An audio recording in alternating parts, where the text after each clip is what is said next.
Hi students. మరి programming, what is programming? మనకు చాలా ఇంటర్వ్యూలలో కూడా ప్రోగ్రామింగ్ అంటే అడుగుతారు. సో ప్రోగ్రామింగ్ అంటే మరి ఇంకేం లేదండి. సో ప్రోగ్రామింగ్ లాంగ్వేజ్ అంటే సింపుల్గా చెప్పాలంటే మీ ఇంటికాడ కానీ, మీ కాలేజీలో కానీ, మీ సార్ కానీ, మీ నాన్న కానీ మీకు ఒక పని చెప్పారు. సో మీకు ఏదైనా ఒక పని చెప్తే ఆ పనిని మీరు అర్థం చేసుకొని ఆ పని మీరు కంప్లీట్ చేశారు. సో మీ నాన్నగారు ఒక టాస్క్ ఇచ్చారు మీకు ఏదైనా పని చేయాలనేసి. ఆ పనిని మీరు అర్థం చేసుకుని ఆ టాస్క్ని మీరు కంప్లీట్ చేసి అవుట్పుట్ అనేది మీ నాన్నగారికి ఇచ్చారు. సో అక్కడ మీ నాన్నగారికి మీకు ఒక ట్రాన్స్ఫార్మర్ ఏంటి, లాంగ్వేజ్. సో మీ నాన్నగారి లాంగ్వేజ్ మీకు అర్థమైంది, మీ లాంగ్వేజ్ మీ నాన్నగారికి అర్థమైంది. అంటే ఏంటి, అక్కడ తెలుగు, ఇంగ్లీష్ అనే లాంగ్వేజ్ని ఉపయోగించడం జరిగింది. సో అదేవిధంగా మన కంప్యూటర్కి వచ్చేసరికల్లా, సో కంప్యూటర్కి ఒక లాంగ్వేజ్ వచ్చు, సో మనకు లాంగ్వేజ్ వచ్చు. మనకు వచ్చిన లాంగ్వేజ్ కంప్యూటర్కి రాదు, సో కంప్యూటర్కి వచ్చే లాంగ్వేజ్ మనకు రాదు. సో మనం ఇచ్చే ఇన్స్ట్రక్షన్స్ కంప్యూటర్కైనా అర్థం అవ్వాలి, కంప్యూటర్స్ ఇచ్చే అవుట్పుట్ మనకు అర్థం అవ్వాలన్నా సరే ఒక లాంగ్వేజ్ అనేది, ఒక ట్రాన్స్ఫార్మర్ అనేది ఉపయోగపడుద్ది. ఆ ట్రాన్స్ఫార్మరే ప్రోగ్రామింగ్ లాంగ్వేజ్. సో ప్రోగ్రామింగ్ లాంగ్వేజ్లో చాలా ఉన్నాయి. Examples C, C++, Java, Python, ఇంకా HTML, CSS, జావాస్క్రిప్ట్ వంటి చాలా ప్రోగ్రామింగ్ లాంగ్వేజ్. ఇవన్నీ కూడా కంప్యూటర్ సిస్టమ్ ఎలా పనిచేయాలో మనం ఇచ్చే ఇన్స్ట్రక్షన్స్. ఆ ఇన్స్ట్రక్షన్ ఎలా ఇవ్వాలనేది ఈ ప్రోగ్రామ్స్ అనేవి మనకు చెప్తాయి అన్నమాట. ఆ ప్రోగ్రామ్స్ ద్వారా మన కంప్యూటర్కి ఇచ్చే ఇన్స్ట్రక్షన్స్ని కంప్యూటర్ అర్థం చేసుకొని మనకు ఒక అవుట్పుట్ ఇస్తుంది అనమాట. నువ్వు ఎలా పని చేయాలి, ఆ సిస్టమ్, ఆ కంప్యూటర్ ఎలా పని చేయాలి అనేది మనం ఇచ్చే ఇన్స్ట్రక్షన్స్నే ప్రోగ్రామింగ్ లాంగ్వేజ్ అంటారు. సో ఇక్కడ కాకపోతే మీకు డెఫినేషన్ కూడా చెప్తాను చూడండి. Programming is the process of giving computer instructions on how to act. అంటే కంప్యూటర్ ఎలా పని చేయాలో ఇన్స్ట్రక్షన్స్ని సూచిస్తుంది అనమాట. ప్రోగ్రామింగ్ ఇన్స్ట్రక్షన్స్ ఇస్తుంది అనమాట. ఏది, ప్రోగ్రామింగ్ లాంగ్వేజ్. అది ఏదైనా అవ్వచ్చు, సి, జావా, పైథాన్ చెప్పాను కదా. ఆ ఏ లాంగ్వేజ్ అయినా కంప్యూటర్ ఎలా పని చేయాలి, మనకి ఎలాంటి అవుట్పుట్ ఇవ్వాలి అనేది మనం ఇచ్చే ఇన్స్ట్రక్షన్స్ని బట్టి కంప్యూటర్ అనేది పర్ఫామ్ చేస్తుంది. సో అది ఎలా పని చేయాలి అనేది మనం ఇచ్చే ఇన్స్ట్రక్షన్స్. ఆ ఇన్స్ట్రక్షన్స్ ఎలా ఇవ్వాలి, ఒక ప్రోగ్రామింగ్ లాంగ్వేజ్ ద్వారా ఇవ్వాలి. సో మనకి ఎలాగైతే తెలుగు, మనం ఏదైనా ఒక, మీరు ఇందాక చెప్పాను కదా ఎగ్జాంపుల్లో, మీ నాన్నగారు మీకు ఏదైనా పని చెప్పారంటే తెలుగులో చెప్పారు. సో అక్కడ ఒక తెలుగు అనే లాంగ్వేజ్ ఉపయోగపడ్డది. సో మనం కంప్యూటర్కి ఏదైనా పని చెప్పాలి అంటే మనకు ఒక లాంగ్వేజ్ రావాలి. సో మన లాంగ్వేజ్ కంప్యూటర్కి అర్థం కాదు, కంప్యూటర్ లాంగ్వేజ్ మనకు అర్థం కాదు. కంప్యూటర్ లాంగ్వేజ్కి ఏ భాష వచ్చు, కంప్యూటర్ కూడా ఒక లాంగ్వేజ్ ఉంది. కంప్యూటర్కి అర్థమయ్యే భాష ఏది, బైనరీ. బైనరీ లాంగ్వేజ్లో ఓన్లీ రెండే ఉంటాయి, జీరోస్ ఆర్ వన్స్. ఫాల్స్ అయితే జీరో, ట్రూ అయితే 1. కంప్యూటర్కి వచ్చే భాష ఈ రెండే, అయితే 0 లేదా 1. ఈ రెండు పదాలు, ఈ రెండు లెటర్స్ లేదా ఈ రెండు డిజిట్స్ మాత్రమే కంప్యూటర్కి వచ్చే లాంగ్వేజ్. దాన్ని జీరోస్ ఆర్ వన్స్, వాటినే బైనరీ లాంగ్వేజ్ అంటారు. సో మనకు వచ్చే లాంగ్వేజ్ ఏంటి, హై లెవెల్ లాంగ్వేజ్, ఇంగ్లీష్. మరి సిస్టమ్ మొత్తం, కంప్యూటర్ మొత్తం ఇంగ్లీష్ మీద నడుస్తుంది కదా. సో మనకు వచ్చే లాంగ్వేజ్ అది ఇంగ్లీష్. మనం ఇచ్చే ఇన్స్ట్రక్షన్స్ ఇంగ్లీష్లో ఉంటాయి, డిజిట్స్, సో ఎక్సెట్రా. ఆ ఇన్స్ట్రక్షన్స్ అయినా ఇంగ్లీష్లో ఉంటాయి. కంప్యూటర్కి అర్థం కావాలంటే ఒక ప్రోగ్రామింగ్ లాంగ్వేజ్ కావాలి. సో మీకు, మీ కొడుక్కి లేదా మీ నాన్నగారు మీకు ఇచ్చే ఇన్స్ట్రక్షన్స్ అర్థమయ్యాయంటే ఒక తెలుగు లాంగ్వేజ్ ఉపయోగపడ్డది, లేదా ఇంగ్లీష్ ఉపయోగపడ్డది, హిందీ ఉపయోగపడ్డది, తమిళ్ ఏదైనా ఉంటుంది. సో అలాగే మనం కూడా మన కంప్యూటర్కి ఇచ్చే ఇన్స్ట్రక్షన్స్ మనకు కంప్యూటర్కి అర్థం కావాలంటే మనం ఒక ప్రోగ్రామింగ్ ద్వారా ఇవ్వాలి, ఒక ప్రోగ్రామింగ్ లాంగ్వేజ్. అదే సి, జావా, పైథాన్, HTML వంటి ప్రోగ్రామింగ్ లాంగ్వేజెస్.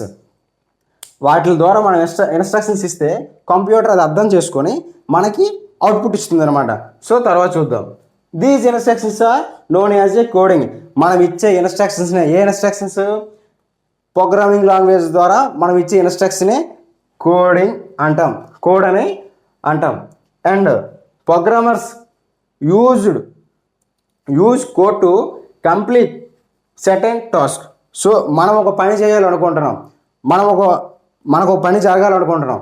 ఆ పని చేయడానికి మనం ఇచ్చే ఇన్స్ట్రక్షన్స్ని కంప్యూటరు అది అర్థం చేసుకొని మనకి అవుట్పుట్ ఇస్తుంది అనమాట. సో మనం ఇచ్చే ఇన్స్ట్రక్షన్, ఒక పని చేయడానికి మనం ఇచ్చే ఇన్స్ట్రక్షన్స్ని కోడ్ అని అంటాం. సో ఇక్కడ ప్రోగ్రామర్ ఏం చేస్తున్నాడు, మనకు ఒక పని జరగడానికి, ఒక నిర్దిష్టమైన ఒక పని, ఒక ప్లానింగ్, ఒక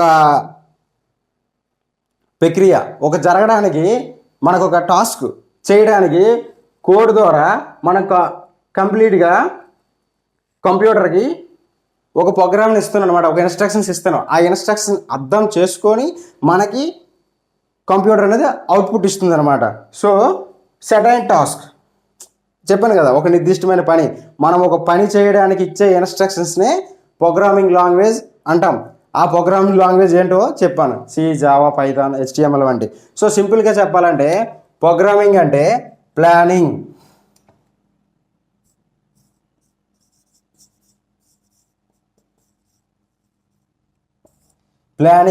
ప్రోగ్రామింగ్ అంటే ఇంకేం లేదండి, ప్లానింగ్ అనమాట. సో నువ్వు ఏం చేయాలి, ఎక్కడ చేయాలి అనేది ప్రోగ్రామింగ్ మాత్రమే చెప్తుంది. సో ప్రోగ్రామింగ్ చేసింది ఏం లేదు.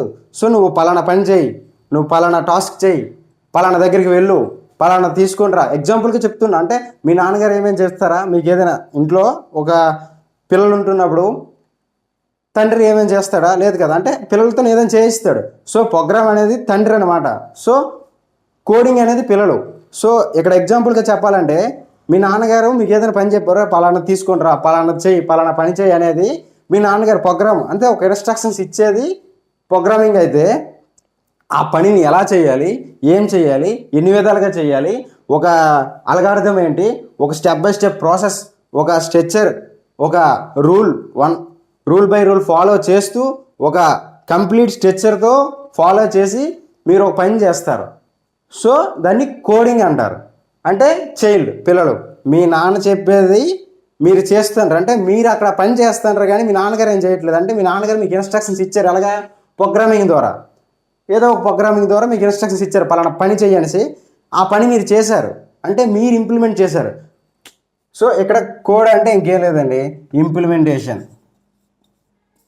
కోడ్ అంటే ఇంప్లిమెంటేషన్. సో ఆ ప్రోగ్రామ్ పని జరగాలంటే కోడ్లో ఇంప్లిమెంటేషన్ చేయాలి, అంటే కోడ్లోన ఆ పని ఎలా జరగాలనేది మనం రాయాలి. సో కోడ్ రూపంలో రాయాలి, దాన్నే కోడింగ్ అంటారు. సో కోడింగ్ అనే దాని గురించి కూడా నేను ఒక క్లాస్ చెప్తాను. నెక్స్ట్ క్లాస్లో వాట్ ఈజ్ కోడింగ్, కోడింగ్ వల్ల యూజ్ ఏంటి అనేది నెక్స్ట్ క్లాస్లో కూడా చెప్పడం జరుగుతుంది. ఇదేంటి ప్రోగ్రామింగ్ అంటే. సో మరొకసారి చూద్దాం.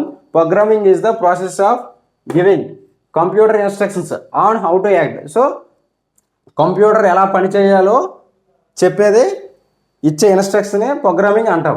So these instructions are known as coding. ఆ ఇన్స్ట్రక్షన్స్నే మనం కోడింగ్ అంటాం.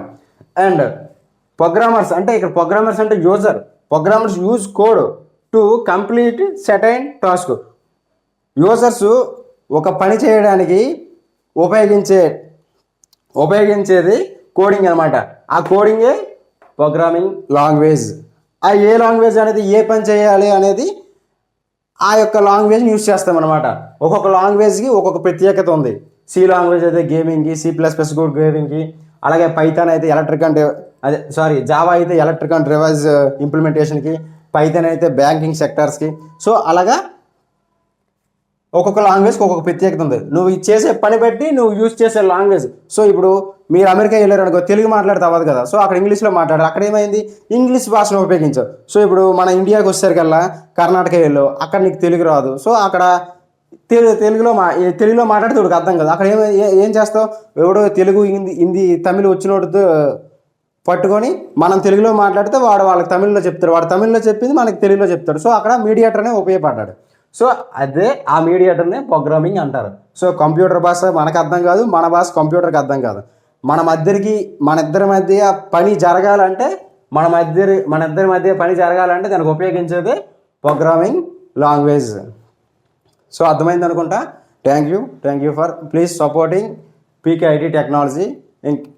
అదేవిధంగా నెక్స్ట్ క్లాస్లో కోడింగ్ అంటే ఏంటో తెలుసుకుందాం.